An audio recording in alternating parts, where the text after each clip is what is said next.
अंकुश अरोड़ा जी, श्री गंगानगर से। राधे राधे महाराज जी। महाराज जी, जब हम पूर्ण निष्ठा व प्रतिबद्धता ईमानदारी के साथ किसी कार्य में या किसी व्यक्ति विशेष को चाहते हैं तो क्या वह चीज उपलब्धि संभव है क्या? व्यक्ति और कार्य, इसमें प्रारब्ध टांग मार सकता है, लेकिन भगवत प्राप्ति निष्ठा हो जाए और पूर्ण प्रयत्न और कृपा तो निश्चित हो जाएगी, इसमें हमें कोई संशय नहीं। लेकिन सांसारिक व्यक्ति और सांसारिक कार्य की पूर्ति में प्रारब्ध बाधा डाल सकता है। अगर आपका अशुभ प्रारब्ध है तो आप लाख प्रयास करो, वो व्यक्ति आपके अनुकूल नहीं हो सकता, वो वस्तु आपके अधिकार में नहीं आ सकती, वो स्थान आपके अधिकार में नहीं आ सकता। प्रारब्ध प्रतिकूल हो गया तो नहीं। और भगवत प्राप्ति में प्रतिकूल हो जाए प्रारब्ध, तो प्रारब्ध की ऐसी तैसी, वो कुछ नहीं बिगाड़ सकता। भगवत प्राप्ति में कुछ नहीं बिगाड़ सकता, क्योंकि प्रारब्ध का केवल प्रभाव शरीर पर है, प्रारब्ध का प्रभाव हम पर नहीं है। और जब हम भगवत प्राप्ति के लिए चलते हैं, इतना ज्ञान तो होने ही लगता है कि मैं शरीर नहीं हूं, तो शरीर में प्रारब्ध का प्रभाव होगा और अंदर से आर्त भाव से चिंतन होगा, हमें भगवत प्राप्ति तो हो ही जाएगी। सांसारिक कार्यों में प्रारब्ध अगर कमजोर हो गया और पुरुषार्थ प्रबल हो गया तो प्राप्ति हो जाएगी। अगर प्रारब्ध जोर हो गया, पुरुषार्थ कमजोर हो गया तो फेल हो जाओगे। समझ पा रहे हो आप हमारी बात? पुरुषार्थ जानते हो किसे कहते हैं? जो वर्तमान में क्रिया कर रहे हो। और प्रारब्ध उसे कहते हैं जो पूर्व में पाप है। जैसे बहुत बड़ी डिग्री प्राप्त कर ली लेकिन नौकरी ही नहीं मिल रही, बहुत व्यापार कर रहे लेकिन घाटा लग रहा है, बहुत प्रयास कर रहे लेकिन निष्फल हो रहे, क्योंकि पूर्व का प्रारब्ध है। पर भगवत प्राप्ति में ऐसा नहीं। एक मार्ग केवल ऐसा जिसमें प्रारब्ध या शुभ अशुभ विनायक इनकी कोई दाल नहीं गलती। जो निरंतर भगवान नाम चिंतन करते हैं, भक्तों का संग करते हैं और सत्संग सुनते हैं, उनमें विवेक जागृत हो जाता है। वो काटते रहते हैं आए हुए दुख सुख के राग को, और भगवान के चिंतन के प्रभाव से इस माया के द्वंद्वों पर विजय प्राप्त करके भगवत प्राप्ति कर लेते हैं। यदि तुम्हें अपने कार्य की पूर्णता करनी ही है तो नाम जप करो। नाम जप से बढ़कर कोई नहीं प्रारब्ध को रोकने वाला, कोई नहीं समर्थ।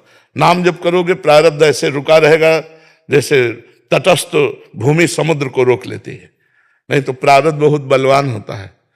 अगर प्रारब्ध अपने पे आ जाए तो अच्छे अच्छे हर कार्यों में विघ्न डाल सकता है। पर नाम जप यदि चल रहा है तो जिते विनायक शुभ अशुभ विघ्न करे नहीं कोई, विघ्न करे नहीं कोई, डरे कलिकाल कष्ट भय, हरे सकल संताप हरस हरिनाम जपत जय, उसकी विजय हो जाएगी।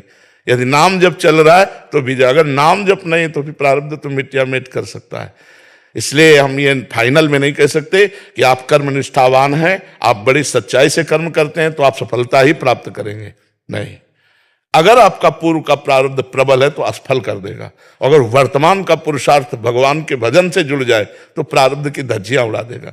इसलिए हम सबसे प्रार्थना करते, जैसे भी बने वैसे राधा राधा राधा राधा नाम जप करो, तो नाम जप तुम्हारे सारे पापों को नष्ट कर देगा। नाम संकीर्तनम यस्य है सर्व पाप प्रणाशनम, समस्त पापों का नाश कर देगा। भगवान की शरण और नाम जप, इस संसार से हर जगह विजय प्राप्त हो जाएगी, हर जगह। और अगर नाम जप नहीं, भजन नहीं, तो फिर ये पुरुषार्थ जो है प्रारब्ध से नहीं जीत पाएगा। समझ पा रहे आप? कोई संशय इसमें? अभी जैसे कोई उम्र है, जैसी उम्र है तो उस हिसाब से मन भी विचलित रहता है हर एक चीज में। आप हमें बताओ, अगर गोली चलाने का अभ्यास आपने जवानी में नहीं किया तो बुढ़ापा में निशाना लगा लोगे? नहीं होगा ना। तो अगर इस समय आपने भजन का अभ्यास मन को नहीं डलवाया तो बुढ़ापे में भजन कर लोगे क्या? हमें जरूरत अभी है परास्त करने की। काम क्रोध लोभ मोह मद मत्सर ये हमारे सामने आ रहे हैं ताल ठोक कर। हम गुरु भजन प्रताप से उनको परास्त करेंगे, सहेंगे, जलन को सहेंगे और भगवान के चिंतन में बढ़कर हम आगे बढ़ेंगे। लौकिक पारलौकिक दोनों उन्नति प्राप्त करने के लिए आध्यात्म की अत्यंत आवश्यकता है। बिना अध्यात्म के कूड़ा जीवन है, कूड़ा कोई भी हो, चाहे जिस पद में हो, चाहे जितना वैभव जमा कर लो, मरोगे तो ना पद तुम्हारे साथ जाएगा और ना चवन्नी बैंक बैलेंस जाएगी। राम नाम कृष्ण नाम हरि नाम राधा नाम जो प्रिय लगे, नाम जपोगे तभी तुम्हारा मंगल होगा। मन तो सबका भटकता है, क्या बूढ़े का नहीं भटकता? क्या आपको लगता है आप जवान हो तो आपका भटकता है? आप 90 साल के बूढ़े व्यक्ति से पूछ लो, क्या मन उसका समाधिस्थ है? क्या अगर अभ्यास भजन में नहीं किया तो भोगों में ही तो जाएगा, और भोगों में जिसका मन गया वो चंचल ही तो है। क्यों? तो ये मत सोचो कि जवान आदमी अध्यात्म में चलते हुए गृहस्थी में नहीं चल पाएगा। नहीं, चल जाएगा, बहुत बढ़िया गृहस्थ होगा।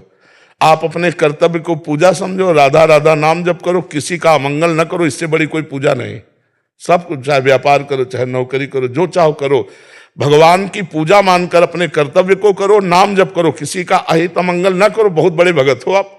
चाहे तिलक लगाओ चाहे ना लगाओ, और स्वार्थ की भाषा भूली नहीं, और भेष चाहे संत का हो, तो बात तो नहीं बनेगी ना। भेष से थोड़ी साधुता पूर्ण होती है, और आपका भेष नहीं, उद्देश्य ठीक है तो आप संत हो। विभीषण जी आए थे, कोई भेष नहीं था, लेकिन भगवान कह रहे तुम सारीखे संत प्रिय मोरे, धरो देह नहीं आन हो। तुम्हारे जैसे संतों के लिए मेरा अवतार होता है। विभीषण जी कोई साधु वेश नहीं थे, उद्देश्य श्री राम थे। यदि हमारा उद्देश्य भगवान हो जाए तो पैंट शर्ट में भी हम संत हो जाएं, और यदि हमारा संत वेश में उद्देश्य बिगड़ जाए तो मामला बिगड़ गया। उद्देश्य खास बात है, आप समझ रहे ना हमारी बात। तो ऐसा बहानेबाजी तो कीजिए मत कि हमारा जवान शरीर है और हमारा मन चंचल है, हम कैसे, ऐसा नहीं। इसी समय तो ब्रेक लगाने की आवश्यकता है। इसी समय अगर अभ्यास कर ले गए तो आप महान पुरुष हो जाएंगे। गृहस्थी में होते हुए भाई जी से हनुमान प्रसाद पोद्दार जी महाराज महान संत, और धोती कुर्ता में रहते थे, गृहस्थी में रहते, भजन किया, भगवान का उद्देश्य किया, परमात्मा प्राप्ति हो गई। समझ पा रहे आप?